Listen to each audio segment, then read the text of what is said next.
GoNat 2025, 13th and 14th of September, SS Convention, Shamshabad.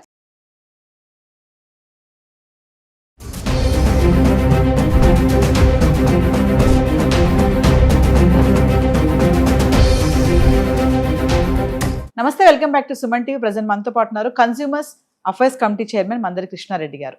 నమస్తే sir. నమస్తే madam. Sir, బంగారం ధరలు చూస్తే మరి 1,10,000 దాటేసింది. మరి ముందేమో దివాళీ ఉంది, దసరా వస్తుంది. మరి చాలా మంది ఏమంటున్నారంటే అప్పటికల్లా ఏమైనా తగ్గే ఛాన్సెస్ ఉంటాయి అని చెప్తున్నారు. చూస్తే అసలు ఆల్ టైమ్ హై రికార్డ్ అనమాట. గతంలో కూడా ఎప్పుడు ఇంతలా పెరగలేదంట ఒకేసారి. మరి పండగ సీజన్కి ఏమైనా తగ్గే ఛాన్సెస్ ఉన్నాయా అంటే ఏం చెప్తారు సార్? భారతదేశంలో గోల్డ్ ధర ఇవాళ ఇంత ముందు ఎప్పుడు కూడా 1,10,000కు రీచ్ కాలేదు. మొదటిసారి రీచ్ అయింది. 1,10,000 పర్ తులం. ఒక తులానికి 10 grams కి 1,10,000 అనేది ఇట్ ఈస్ రికార్డెడ్. ఇంతకన్నా ఇంత ఎప్పుడు రాలేదు. ఇదే ఫస్ట్ టైం వచ్చింది. అందుకే దీన్ని మనం ఆల్ టైమ్ రికార్డ్ అని మనం అంటున్నాం. ఇది రీచ్ అవ్వడం అనేది మంచిగా చెడ్డగా అంటే డెఫినెట్గా ఇది మంచిది కాదని మనం చెప్పాల్సిన పరిస్థితి ఏర్పడుతుంది. కారణం ఏంటంటే భారతదేశంలో ఎక్కువగా బంగారాన్ని వాడతారు. మధ్యతరగతి వాళ్ళు కూడా పెళ్లిలో కనీసం తాలిబొట్టు మిగతా ఏదైనా ముఖ్యమైన విషయాలకు కంపల్సరీగా తాళి తీసుకోవడం అంటే బంగారం తీసుకోవడం ఒక అలవాటుగా అనవాయితీగా ఉంది, సాంప్రదాయంగా ఉంది. పెద్దవాళ్ళు కూడా సహజంగా ఎక్కువ వాడుతుంటారు. కొంతమంది ఎక్కువగా ఆభరణాలు ప్రదర్శించడానికి వాడుకునే వాళ్ళు ఉంటారు. ఇది సాధారణంగా జరుగుతున్న విషయం. ఇప్పుడు వీళ్ళందరూ ఎక్కువ రేటు పెట్టి కొనుక్కోవాల్సిందే, ఒక మార్గం లేదు. కొన్ని గవర్నమెంట్ కన్నా ట్యాక్సెస్ ఏమైనా బాగా వస్తాయంటే అంత గొప్పగా వచ్చేది ఏమీ లేదు. దీని మీద అంతకన్నా ఎక్కువ ఏం రావు. ఇది ప్రపంచ మార్కెట్ మీద ఆధారపడేది కాబట్టి దీని హెచ్చుతగ్గులనేవి మన చేతుల్లో లేవు. 2-3 రకాల కథనాలు చెప్తున్నారు ఎందుకు ఇది పెరిగింది అనడానికి. ఒకటి మామూలుగానే డాలర్ విలువ మీద ఆధారపడి, ప్రపంచ యుద్ధాల మీద ఆధారపడి, స్టాక్ మార్కెట్ల మీద ఆధారపడి ఇది మామూలుగా ఉండేటువంటి విషయం అయితే, ఇంకొక విషయాన్ని ఏం చెప్తున్నారంటే ట్రంప్ తీసుకున్న నిర్ణయాల వల్ల చాలా మార్కెట్లలో సంక్షోభం ఏర్పడింది. కొత్తగా కొన్ని ఇండస్ట్రీస్ అంటే ఉన్న ఇండస్ట్రీస్లో ఎక్కువ పెట్టుబడి పెట్టేదానికన్నా, లేక స్టాక్ మార్కెట్లోకి ఎక్కువగా మనం ఇన్వెస్ట్ చేసేదానికన్నా జాబ్స్ గ్యారంటీ లేకపోవడం వల్ల చాలామంది తాత్కాలికంగా ఈ డబ్బుని ఎక్కడ పెట్టాలి, వాళ్ళ దగ్గర ఉన్న డబ్బుని మరి రేపు పొద్దున మళ్ళీ జాబ్ వచ్చేదాకా లేకపోతే ఏదైనా జీవితంలో ఆదాయం వచ్చేట్లు వనరులు వచ్చేదానికి ఏర్పడేదాకా తాత్కాలికంగా పెట్టుకోవడానికి కూడా గోల్డ్నే ఉపయోగించుకుంటూ గోల్డ్ ఎక్కువగా పర్చేజ్ చేస్తున్నారు అనేది ఒక వాదన. అలాగే భారతదేశంలో కూడా ఇప్పుడు జిఎస్టీ తగ్గడం వల్ల కొంత ఆదాయం పెరిగే అవకాశం ఉంటుంది కంపెనీలకు కానీ మనుషులకు కానీ అన్నిటికీ. దీని ఫలితంగా కూడా వచ్చే డబ్బుని బంగారం మీద పెట్టాలి అనేటువంటి ఒక ఆలోచన ఉన్నట్టుగా పెడుతున్నారు అనేటువంటి ఇంకొక ఆలోచన కూడా ఉంది. ఇలా ఒకేసారి డిమాండ్ ఎక్కువ పెరగడం వల్ల కూడా గోల్డ్ రేటు పెరగడానికి ఒక అవకాశంగా ఏర్పడింది అనేది ఒక వాదన. గోల్డ్తో పాటుగా సిల్వర్ రేటు కూడా పెరుగుతోంది. ఇది బాగా పెరిగి మళ్ళీ 1,50,000 అయిపోయి 2 లక్షల దాకా వస్తుందా అన్న భయాలు ఉన్నాయి. ఇప్పుడు ముఖ్యంగా దీపావళి పండగకి కొనుక్కోవాలా అక్కర్లేదా, ఇప్పుడే కొనాలా దీపావళి పండుగ అప్పుడు కొనాలా, ఇది ఒక పెద్ద ప్రశ్న. అప్పటిదాకా వెయిట్ చేయాలా? ఇప్పుడే కొంటే అప్పుడు తగ్గిందనుకోండి చాలా బాధపడతాం. ఇప్పుడు కొనకపోతే అప్పుడు బాగా పెరిగిందనుకోండి బాధపడతాం. ఇది సందిగ్ధ అవస్థలో ఉన్నారు. వాస్తవంగా దీనికి ఆన్సర్ చెప్పడం కూడా చాలా కష్టం. దీపావళికి బాగా పెరుగుతుందని చెప్తే తీరా కొన్న తర్వాత అది పెరగకపోతే బాధపడతారు. ఏ నిపుణుడు కూడా బంగారానికి ఖచ్చితంగా పెరుగుతుంది కానీ తగ్గుతుందని చెప్పలేడు. కారణం ఏంటంటే ప్రపంచ పరిస్థితులను బట్టి ఇది ఉంటుంది.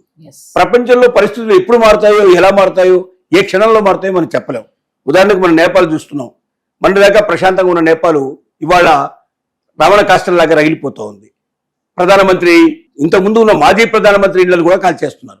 రాజకీయ నాయకుల్నే అంటేనే గిట్టని పరిస్థితి ఏర్పడింది సిచ్యువేషన్. అలా వస్తుందని మనం ఎలా ఊహించగలవు?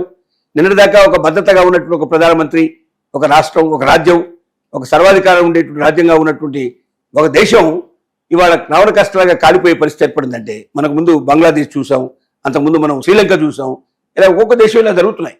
ఏ దేశంలో పరిస్థితులు ఎలా ఉంటాయో మనం చెప్పలేం. కాబట్టి ఇది తప్పనిసరిగా మనం ఏమనుకుంటున్నాం అంటే బంగారం అనేది ఇప్పుడుగా ఈ మధ్యకాలంలో కొంచెం అటుగా పెరిగే అవకాశాలు కనబడుతున్నాయి కానీ మరీ తగ్గే అవకాశాలు, మరీ పడిపోయే అవకాశాలు అయితే లేవు. కాబట్టి డబ్బు ఉంటే తప్పనిసరిగా బంగారం కొనుక్కోవడంలో ఇబ్బంది ఏం లేదు, కొనుక్కొని పెట్టుకోవచ్చు.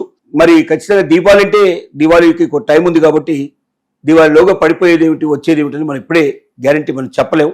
ఇంకా కొద్దిగా ట్రెండ్ చూసిన తర్వాత ఆ పని చేస్తే మంచిదేమో. ఇంకొక వారం 15 రోజులు మనం గమనించిన తర్వాత అప్పుడు పరిస్థితిని బట్టి కొనాలా అక్కర్లేదని నిర్ణయించుకుంటే మంచిది. కానీ ఇది చాలా అర్లీ టైం, ఇప్పుడే నిర్ణయించుకొని దివాళీకో ఇప్పుడే కొనుక్కోవడం అనేది కరెక్ట్ కాదేమో అని మన ఇన్ఫర్మేషన్ మనం ఇవ్వగలిగేటువంటి అంటే ఇప్పుడున్న పరిస్థితులను బట్టి చెప్పగలిగే విషయం మనం. అంటే ఈ పెరుగుదల చూస్తుంటే సార్ ఒకవేళ తగ్గినా కూడా 1,00,000 కిందకి వెళ్ళేటట్టు అయితే కనిపించట్లేదు, 1,00,000లో ఆగుతుందేమో. 1,00,000 కిందకి అయితే పడిపోయే అవకాశం లేదు, తప్పనిగా 1,00,000 పైనే ఉంటుంది.